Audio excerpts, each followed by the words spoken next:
Welcome to Water Cooler Conversations, a podcast dedicated to one on one discussions that delve into the stories and insights of leaders and innovators driving positive change in their communities and beyond. These thoughtful and engaging dialogues explore the work, motivations, and personal journeys of those addressing some of today's most pressing challenges. Join in to discover the people shaping a more sustainable future, one conversation at a time.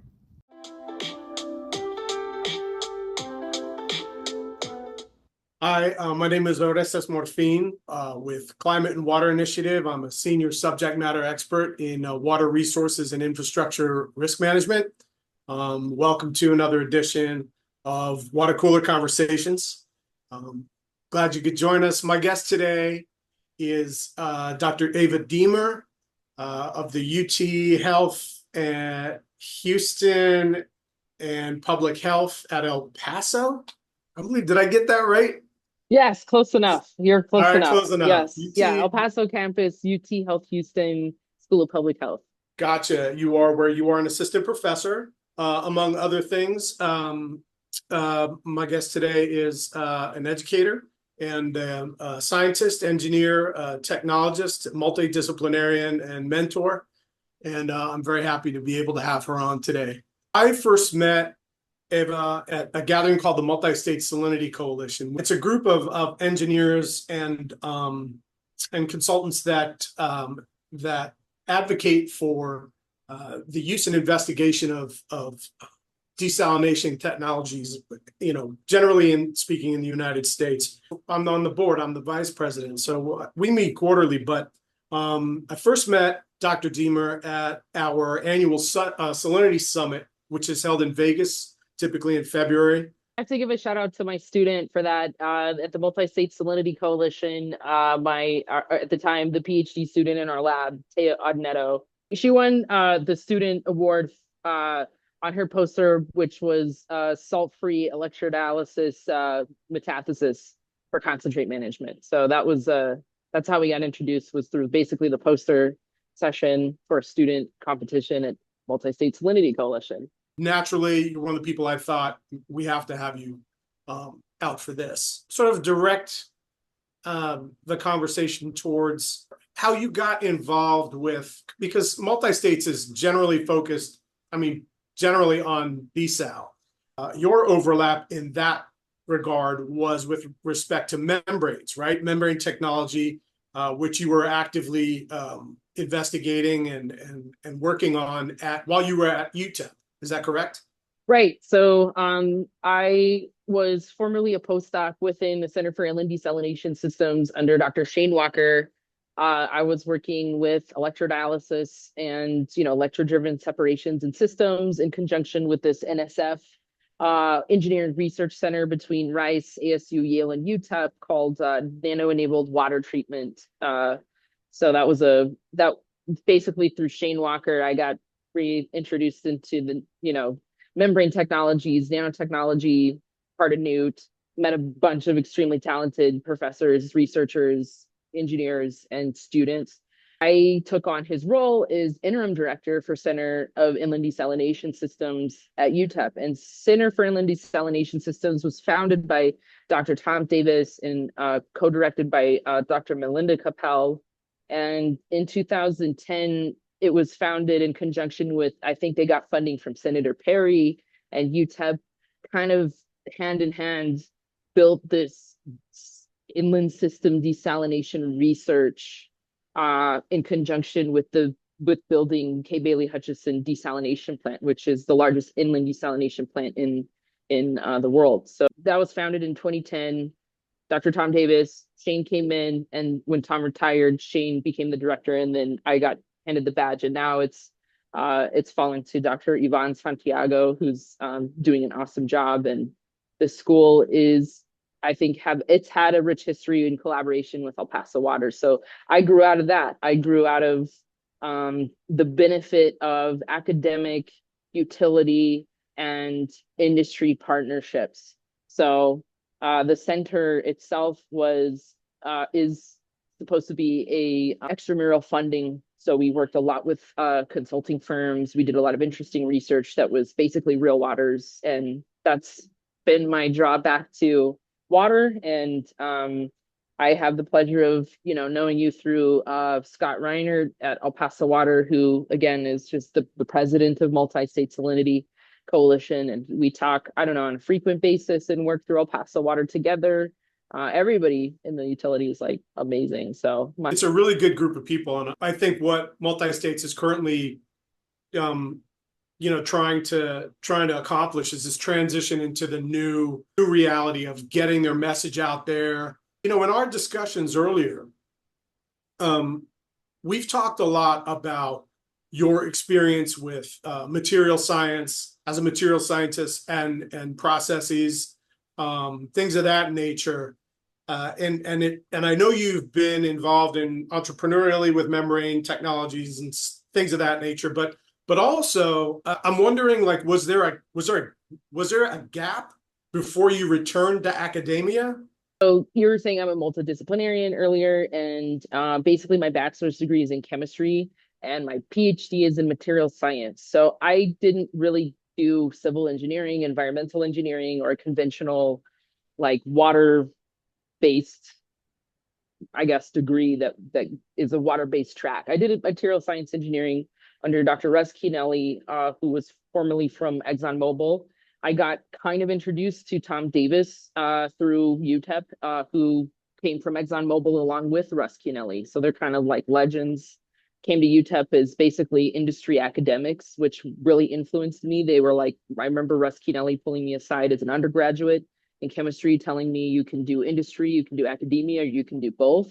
That kind of advice is timely and priceless, and I wish I had it at that moment in my academic life. Good point, because I mean, a lot of people stuck in academia are working with academics that continue the perpetuation of academia, and it's difficult to find sometimes jobs after the PhD. And so working in industry, being a consultant, doing both is like a great option. That you're right. It's like, some people don't know they can do that. How far did you go into the deep end of industry before you came back to academia? Pretty deep. So like it wasn't my intention to become a professor. I remember Shane Walker actually actively asking me, if I would consider being a professor. And at the time I thought, it's so boring, and like, you're trapped into whatever the school gives you. Russ Keenelly got me into startups in general.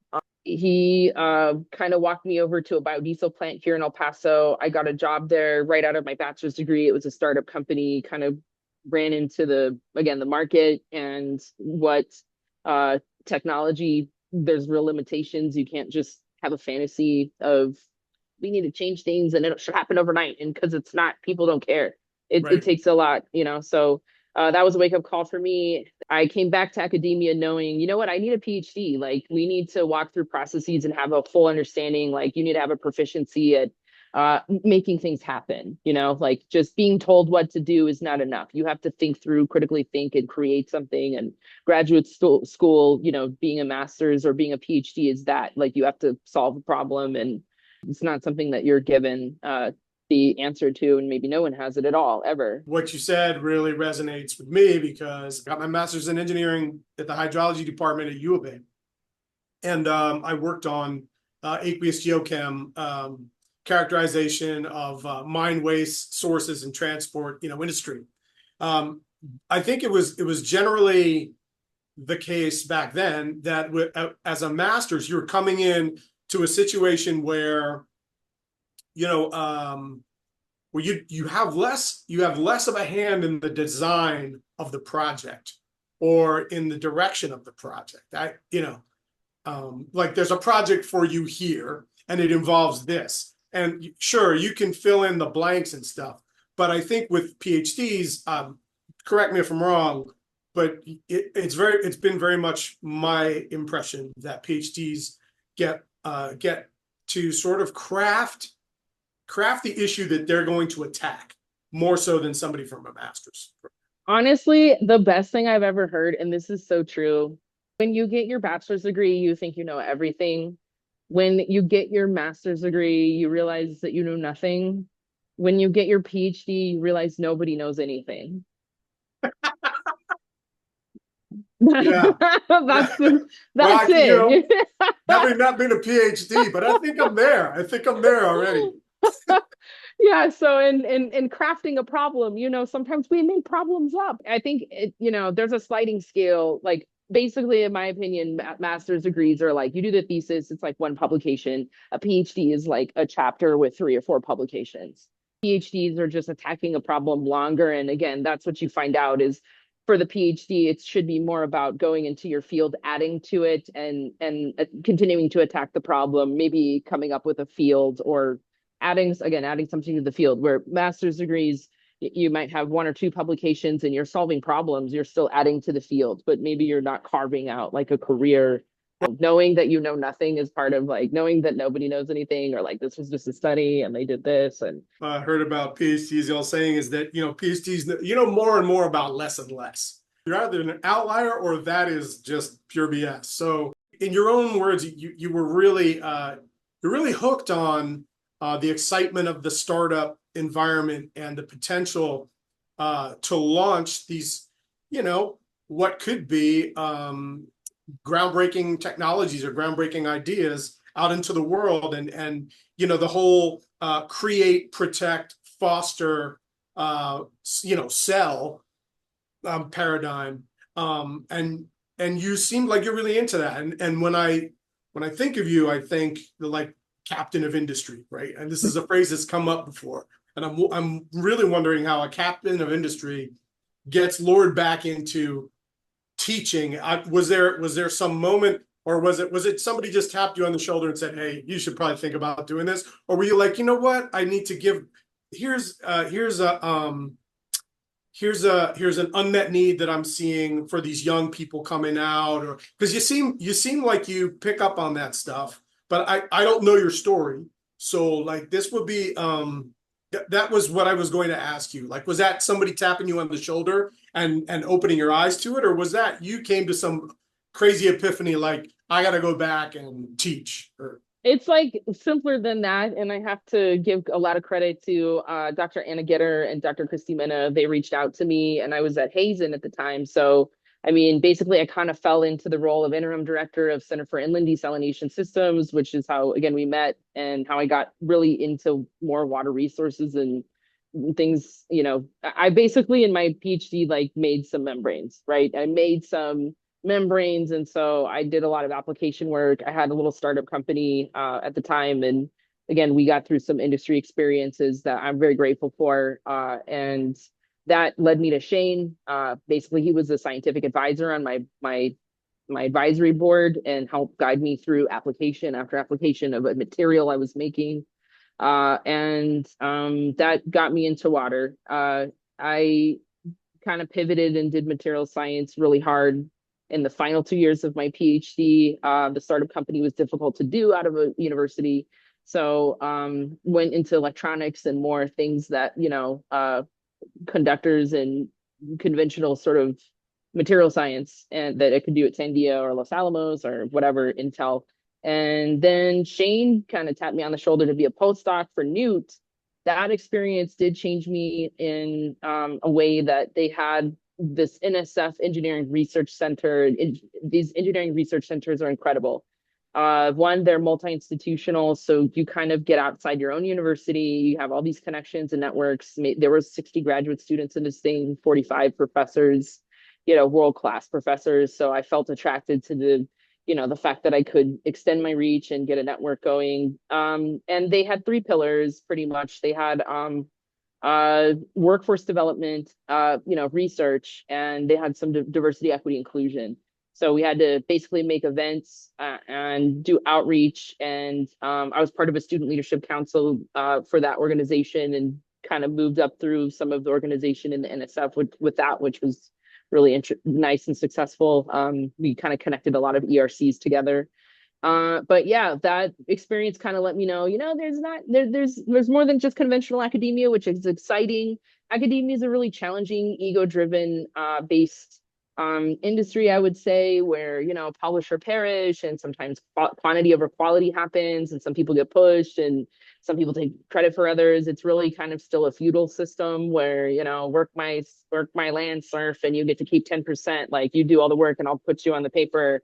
Right, It right. can still be pretty rough and brutal, and at any rate, and there's kind of false hierarchies at times where we assume all the graduate student doesn't know as much as the PhD student, or the undergrad doesn't have as much experience. It's I would say within engineering, it's a little different than, say, where I am now, which is a medical school.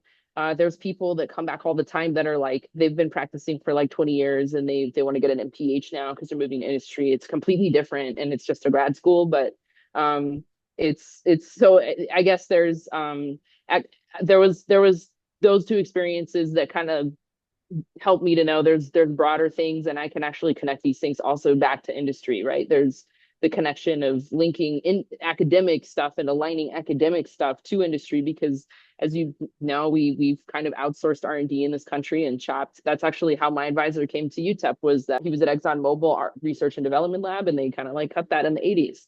You've got such a broad array of interests, and the one thing that I did not see coming from any of what you've mentioned before was the public health connection.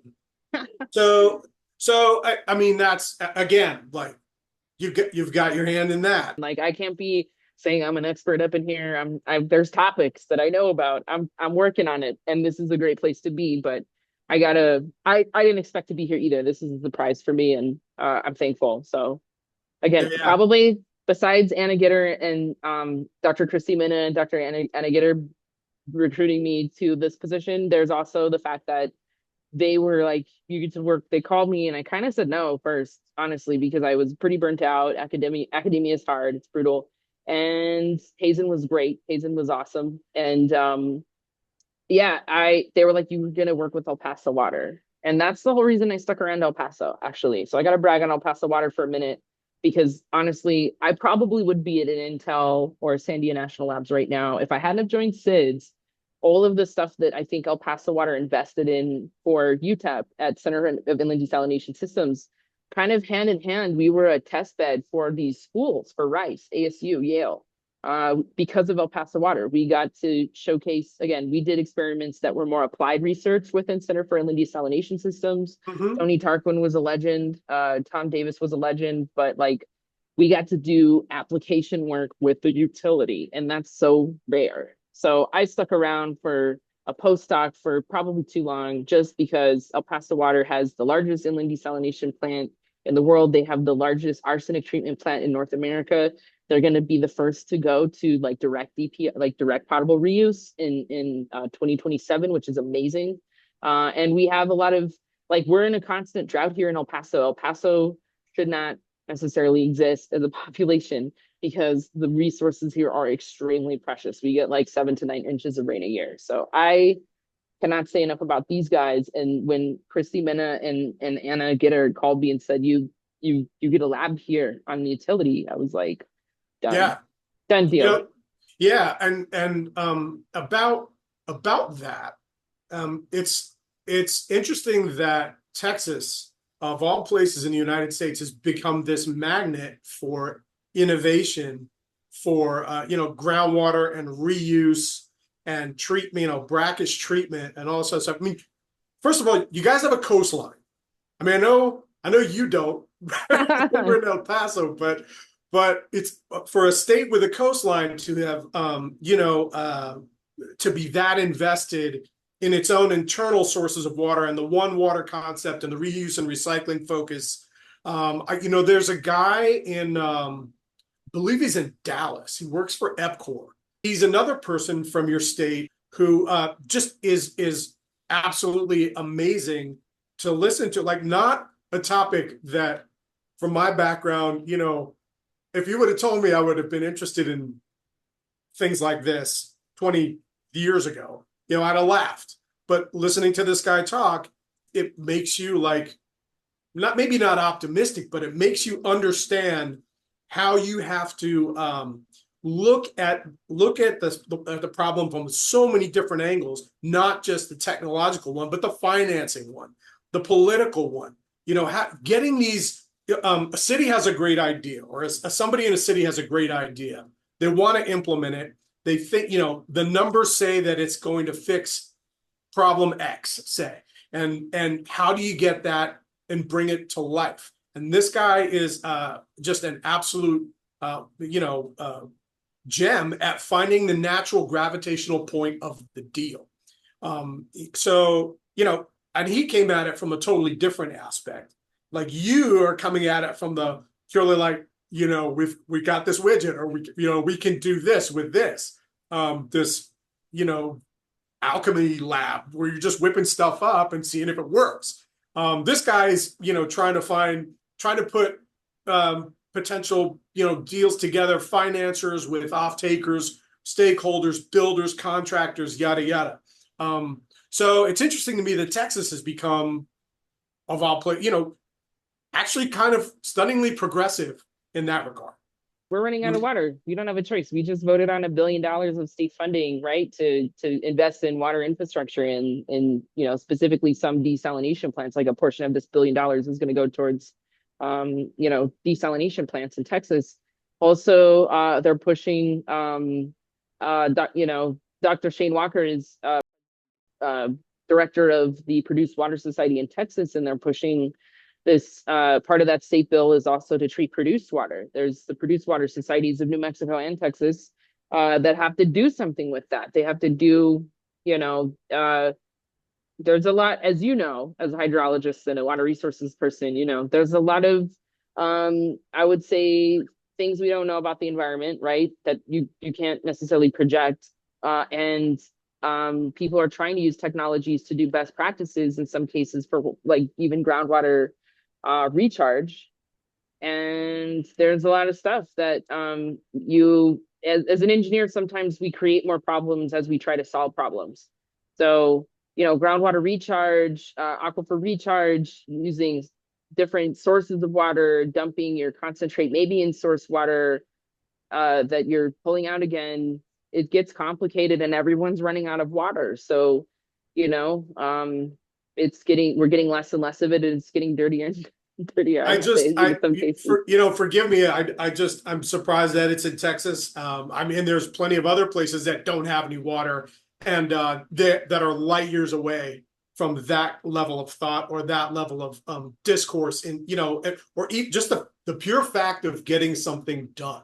We just don't have a choice. And I have to say, like, I think El Paso has been a big leader. Like, they're 30 years ahead with, the stuff that they were doing. And Fred Harvey was unheard of, like, at, 1985 or 3 or whatever. They were recharging the aquifer they were doing, direct potable recharge at the time. So I think they were the first in the state, and we're running out. So we got to do stuff. But yeah, you're right. And Texas in general is a pretty innovative, business-friendly state. It's a great place to be for a business and as an innovator with, I think there's less maybe red tape here, but it's a double-edged, there's always trade-offs. It's a double-edged sword sometimes, but to your point, there are a lot of people attracted to, I think, inland desal and the sustainability that you need to, what you have to bolster to make that sustainable. Yeah, like to somebody from Arizona, where I'm speaking to you from, that is frankly amazing, because in Arizona it's like, not my backyard, like that's my that's my brackish groundwater type. There's no we're not there yet. We are not able to have the kind of discussion that involves serious consideration of these resources getting use. I have like a theory on that. I have a little kind of a theory on this based on getting to see Megan Plumlee and one of her talks at the WIN conference, where she talked about the PFAS in Orange County Water District and how, the best intentions, sometimes we're trying to do the best thing. And over 10 years, we're, re-injecting the aquifer with treated, what we think is drinkable, water. And nobody was looking at PFAS 10 years ago. Nobody knew what it was even, right? And now it's a problem. Now it's a problem for them that they unknowingly had put PFAS in their groundwater. And I think, and then Texas, we kind of have a mentality of you don't like it, don't look at it, and just that's it, you know. And I shouldn't say too much, but it's I mean, it is business friendly. You know, the Railroad Well, Commission oversees produced water. So and but TCEQ is actually really rigid. So actually TCEQ I have to say is out of, to your point, out of a lot of states, they really care there. There's a lot with TCQ. And so at any rate, Arizona, I think, was in the middle of Texas and California. California may have like not overregulated, but really got in a tizzy about, you know, what do we do about this before linking it to an actual necessary potential cancer causing problem. Like, do we can't prove that 4 ppt PFAS is better than 10 ppt as far as what produces cancer results or makes people sick. So there's, I think Arizona just was like, you know what, we're not going to do anything. you, in your material science wanderings, forays, whatever you, I don't know, your exploits, are you finding more of a focus on climate in, or is that like sort of by proxy through the water aspect of That's things? a good question. So, with regards to public health, there's a lot in climate. There's a lot that you can do. So, I have some collaborations and some fantastic colleagues. I'll give another shout out to Dr. Yoon Hong of UTH, who's doing, we're doing some collaborations with atmospheric studies that are very climate related.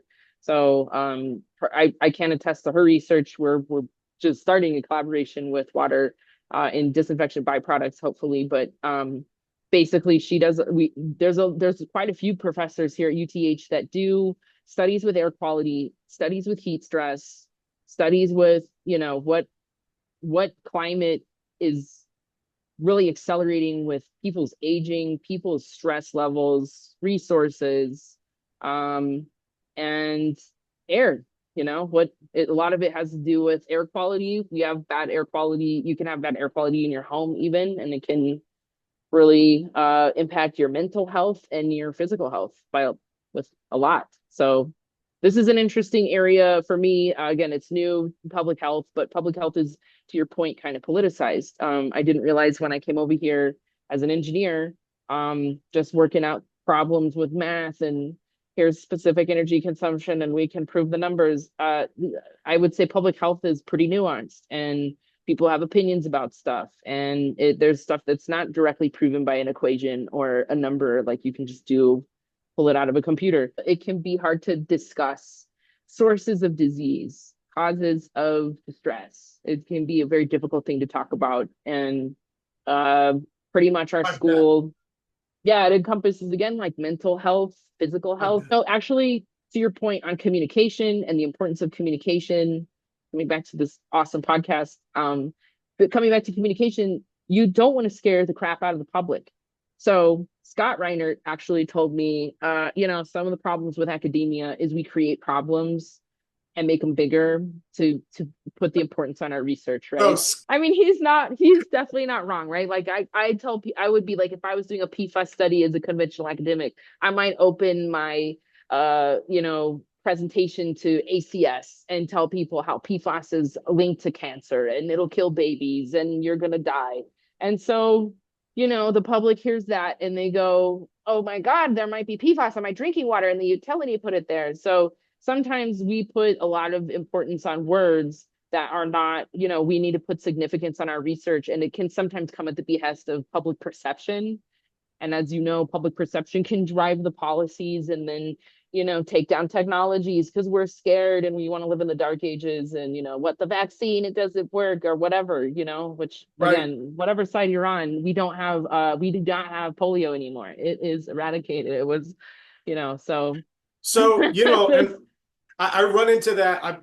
So as some of my extracurricular duties, in addition to Climate and Water Initiative, I'm on the North American Weather Modification Council board, right? So, you know, we have this recent situation where there's been a whole lot of controversy, you know, pumped up conspiracy theories centered around the concept of cloud seeding and weather modification being responsible for all these. Especially with the Texas floods right now. Yeah.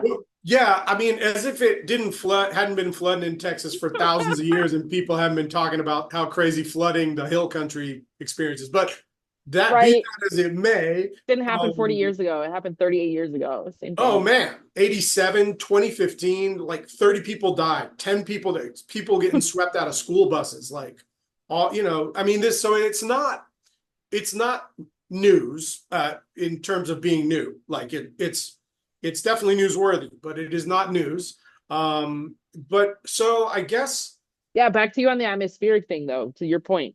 There's a to lot of misinformation. There's a conspiracy theory.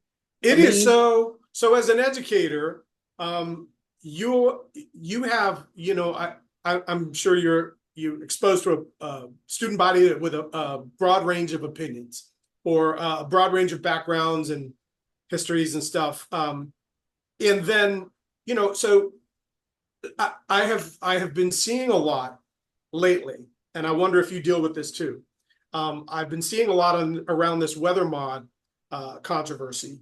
This concept of well, we struggle with actually entertaining the questions that court conspiracy theories versus just simply dismissing them.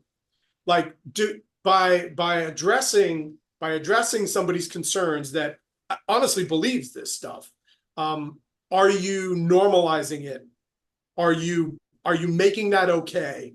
Versus, if you're not going to even take a question like that, do you run the risk of helping their cause by looking as if you don't want anything discovered? You know what I'm saying? no question, because right now in academia we're at a period in time where like you literally cannot say certain things. Like all of these like grants are getting axed for potential DEI words, right? But there's like, how do you replace the word woman or minority? Like my sister does work with minority women's health and maybe endometriosis. How else is she supposed to describe that? So this overreach, and it's very real right now that there are things that the state is telling you you can't say. So to your point, you do talk to a lot of people, and I would say the same in an engineering firm. You talk to a lot of people who have a broad range of opinions. You may or may not hit on a political opinion that is hot for them, or they may or may not agree or believe in. Like I know people within academia that don't believe in climate change, that don't believe in greenhouse gas, Yeah. so it's what I learned as an entrepreneur. What I learned is you ask questions, just lead them down a couple questions of logic and see where it's going. And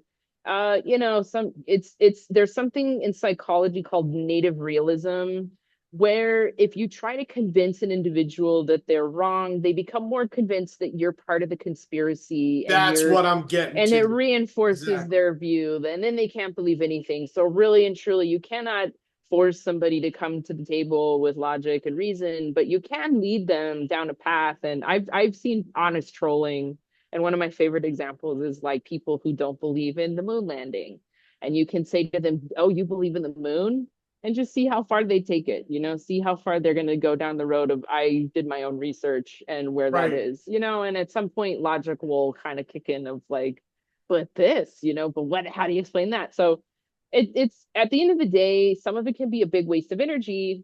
And I learned that also as an educator. There are some students you can't reach. There's some students that they're not going to come to the table, and you can't force them. And so they make choices. They're adults.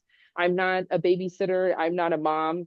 I don't have kids, so I don't want kids. Not saying kids are bad or anybody shouldn't have kids. I think it's not for me. And I don't I don't treat my students like babies. Like, they live in the world. They Mhm. live in the world. So they can have their own opinions. At the end of the day, our job also is critical thinkers, and I would say if you've been in graduate school, then you're a critical thinker. You have to challenge people to solve problems, to make them come to the table sometimes. And I think winning people over by portraying things in their own interests is the best way to really get, somebody motivated. Is I think you have to put it in terms of their own. I think all these, like these people in Texas right now, I feel bad for them. It's terrible. that they're going through this, and they're asking essentially for government help and for help from the community and funding. And so it's a tragedy that it takes something like that for people to realize what's available. Maybe even still you can't get to them, it's some of them, but Yeah. you have to appeal to people's self-interest. And at the end of the day, I, as a even debater, if we don't agree, we can agree to disagree, and I still care about you. I still care that, I can make the argument that this is still in your best interest, and I care about what happens to you as well. So why not make a good decision around sustainability and longevity, and why not, instead of survive, thrive, Mm-hmm. Yeah. No, and how do you get that message out? Like, That's a good point. It's a challenge. Sometimes you just gotta keep going and bang it. Some people are 20 years ahead, and we never listen to them. And yeah. some people never will. You know what I mean? So And so with climate being a global issue, and you're very focused on health issues at the border in Texas, and I mean what you do has broad applications. But where do you see yourself wanting to, export your contributions to beyond uh, beyond the borders of the country, or because it being a global issue, how involved do you expect to get globally? good point. So another thing that I'm glad that we're here at the plant is I can just be like, this is Mexico, y'all. I hope Wi-Fi extends outside the door, but this is Mexico. Right That's there great. past that bridge is Juarez, Mexico. So to your point, air and water, climate don't have boundaries. They don't have, they don't have regulators. The states do, the territories do, the heads of state, oh, that's, you can enforce that. But as far as like the environment, you have to work globally. You have to think globally. It's insane not to. So to your point, I mean, I don't want to just focus on Texas, but El Paso itself is kind of like living in two countries and living in two states. New Mexico is just 15 minutes. I could probably point the camera in another direction and you'd see New Right. Mexico, Mount Cristo Right. Rey. So basically, again, I when I started as an undergraduate, I cut my teeth in, similar to what you did in your master's, with analytical chemistry along with environmental science.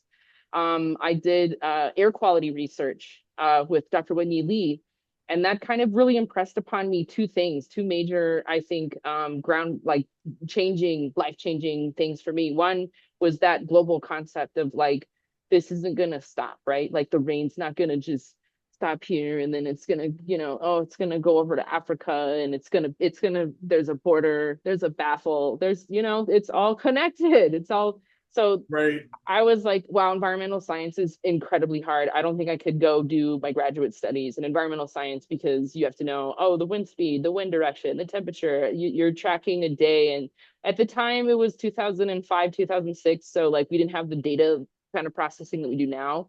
It was really daunting. And then to reinforce that feeling, I was on a project with the EPA when you had a grant for looking at particulate matter with civil engineering, the chemicals coming off of it. So we would take the particulate matter filters, and they had coarse and fine. They had a bunch all over the city. And we would take those filters and we would extract the chemicals from them and do a Sodexo extraction, which kind of Yep. like concentrates, right? So it's a pain, right? It's a lot of Yeah. solvent for a little baby vial. I just remember thinking, wow, this is, like, I don't know if I could do this for a living. And then we presented to the EPA. My advisor had a very novel GCMS method called thermal desorption unit, or thermal desorption, where you would take a stir bar that had PDMS and it would dissolve all the organics in it, and they do different solvents. So you could basically take your extraction and you could get it all to absorb onto this PDMS polymer, and then you take that and you'd pop it into a thermal unit, and it would just volatilize all of those things, and then it'd go through mass spec. So it was a super cool method, and I thought I was there to present that to the EPA, and I was wrong. We got there, we got a tour. They were like, we get 0.01% of the federal budget, and we they have to vote on it every year. And I was like, oh my God, that's 0.01%. That's all of your clean air, your clean water, like what? And they have to vote on it every year. So they don't even know. They just project a budget and maybe. So that was wild. And then I remember we did a bag lunch with Pepsi, and that was 100%, I would say cheese because and we love Pepsi. They're so sustainable and they're awesome, but it was like a very good example of sort of the hype. They Mhm. were promoting ethanol at the time and how they're going to invest like solely in ethanol, and not solely, but they were going to be one of the biggest sustainable companies out there with investments in ethanol. And I remember thinking, it again, the energy consumption is just you need 4 gallons of ethanol to be 1 gallon of diesel or gas essentially. Mhm. And so it's not it's gonna just we got into the food for fuel thing then. That was in 2008, 2009, food for fuel, that people were like screaming, you can't use all the soy and the corn for fuel. There's not enough if we, it won't replace oil. So that was like, okay, they're trying and they have the hype and the marketing, but they're really off the bullseye. They're really not, this is not going to solve the problem either. And then we went into the EPA to meet some of the admin directors, and they came out and they were like, when we introduced the catalytic converter, we thought that cardiovascular disease was going to go up or respiratory disease was going to go down. But instead, cardiovascular disease has gone up and Mhm. respiratory disease has gone up. And I was like, oh my God, there's cubicles of scientists in there working so hard to make reports and data to take it to Congress and get 0.01% to Yeah. pass rules that 20 to 40 years later down the road are they better? Are we better off? So we were analyzing the chemicals and the instead of when you have a catalytic converter, you're supposed to have like 100% combustion, right? Or like it increased the combustion so you wouldn't have particulate matter. But what we ended up potentially doing is just making chemicals, pHs, polyaromatic hydrocarbons that could Mhm. go up to the atmosphere. And so did we reduce particulates down to chemicals?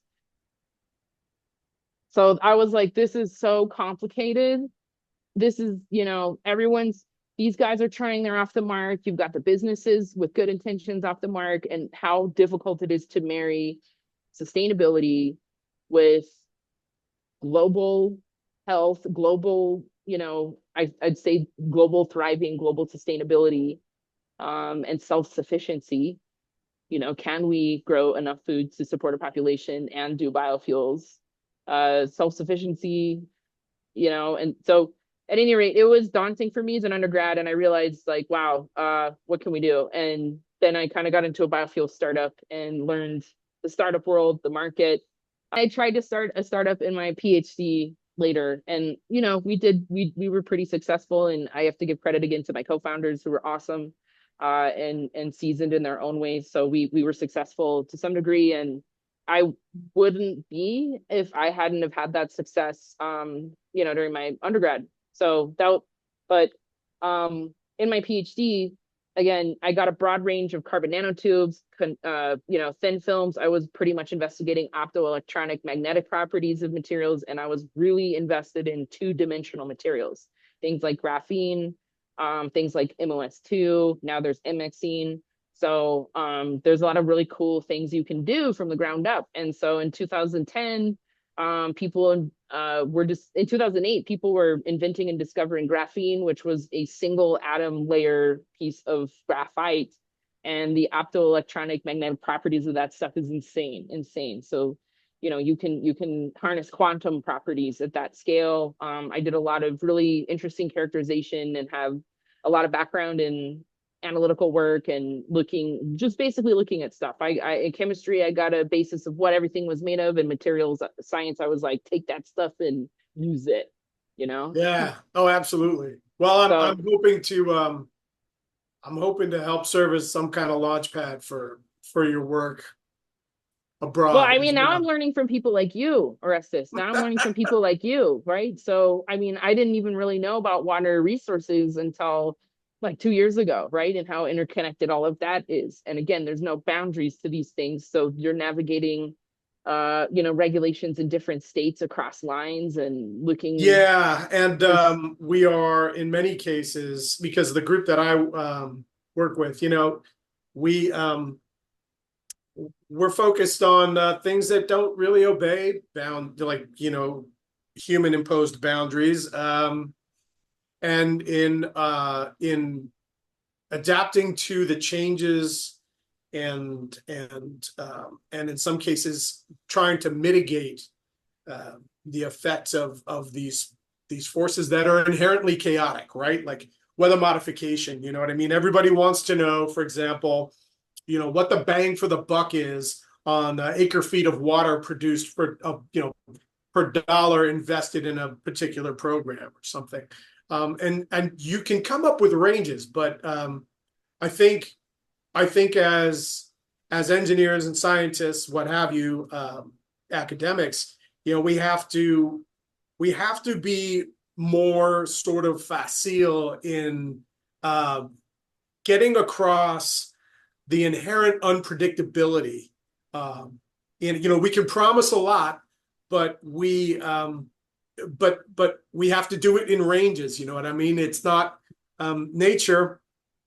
Obviously, is such it's an inherently chaotic environment, and prone to wild shifts. And we can't pretend that we're separate from it. We have to understand ourselves as part of it, and our actions as having, we can't pretend like we don't, we do something in our backyard over here and it doesn't affect somebody's backyard 2 miles away or 200 miles away. It's going to come back and get you. It is not. Dump it. It is goes not. Around comes around. Yeah, it is not 1800 anymore. Like, you can't afford to think that way, because there's way too many people. We're living in way close quarters, taxed resources. So I hope to continue to engage more people such as yourself, and help get your message and your work out in the world as much as I possibly can. But what I'm interested in, I guess as we close, is what's on the near-term horizon for you in terms of things that you're really excited about, that you can tell us a little bit about, whether it's, obviously, our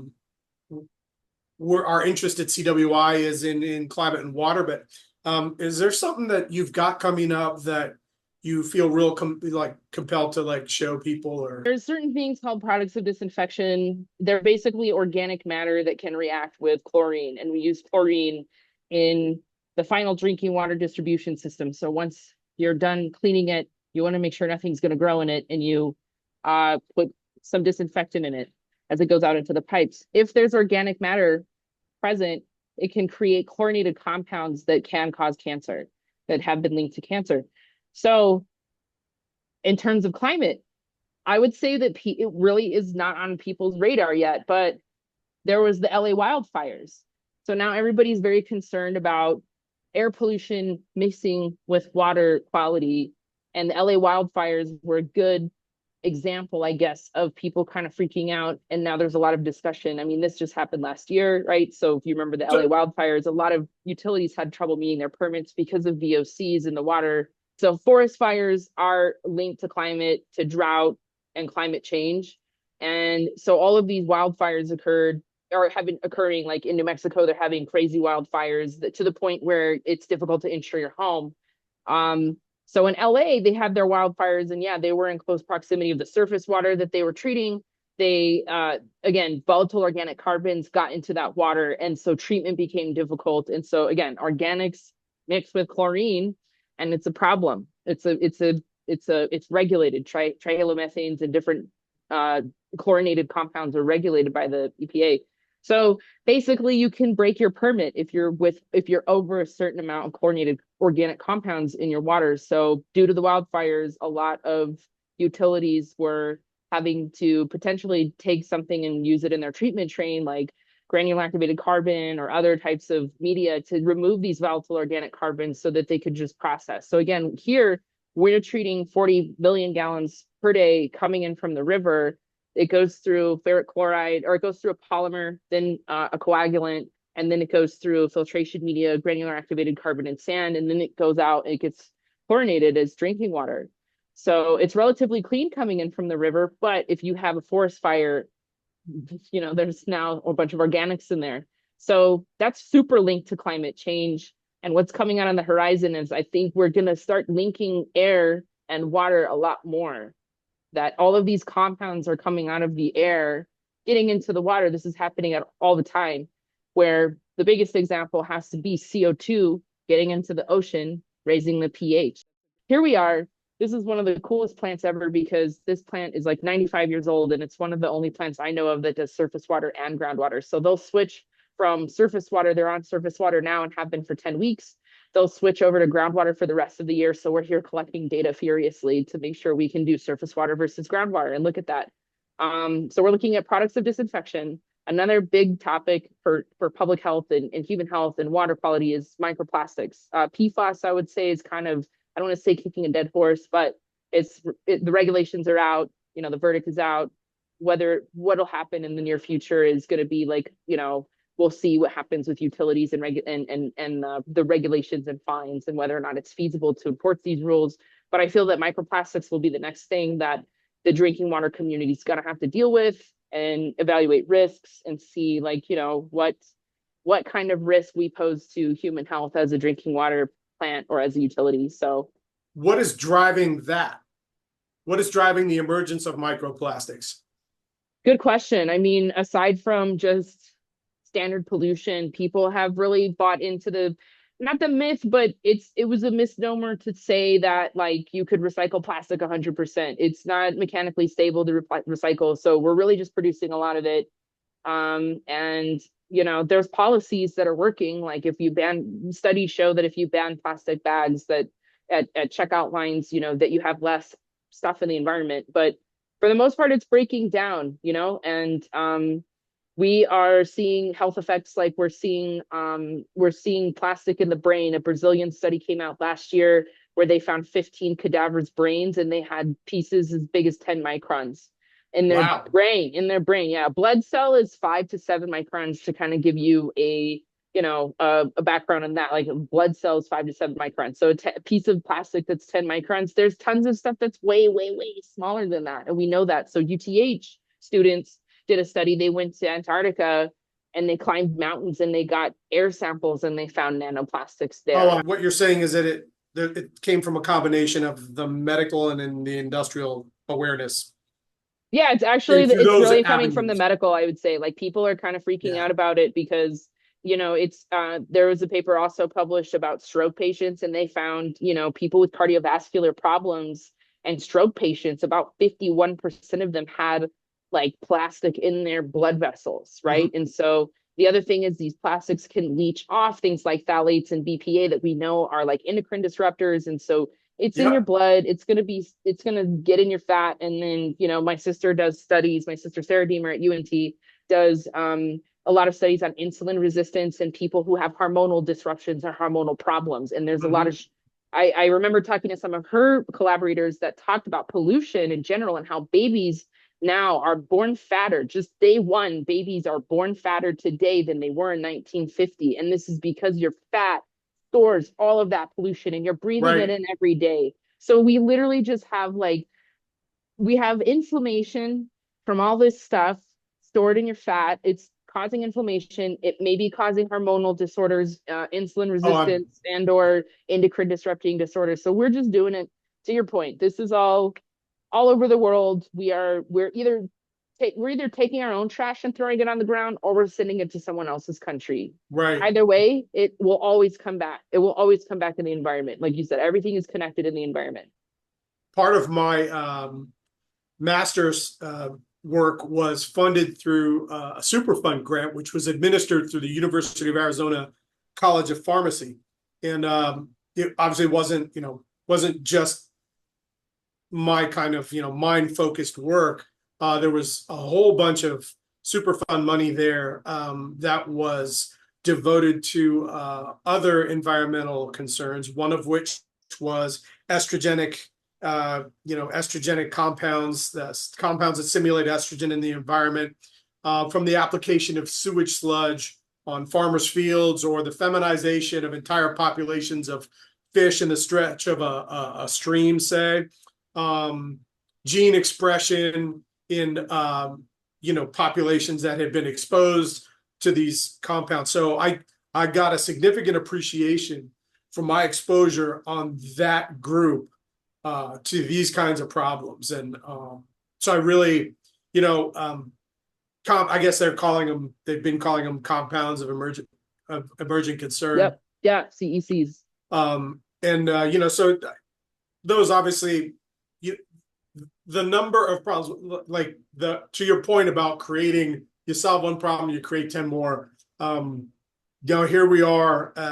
It's going to take a lot of brains. It's going to take a lot of guts. It's going to take a lot of time, and it's going to take a lot of breadcrumb trails, effort and funding.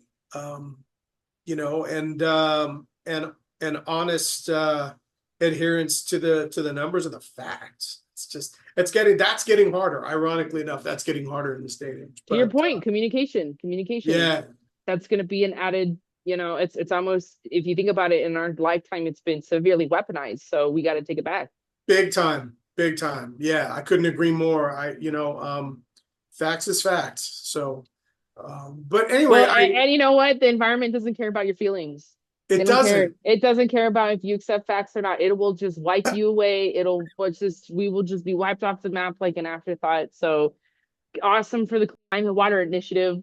You guys are awesome. What you're doing is super important for, again, giving people a chance to understand the significance and the difficulty, the interrelatedness, and the nuances of problems. Thank you so much, Dr. Deemer, for your time today. And as always, it's a revelation talking to you. We will be having a few more conversations along this line, I have a feeling. Thank you, Mohammed, and thank you, Orestes, for such an amazing interview.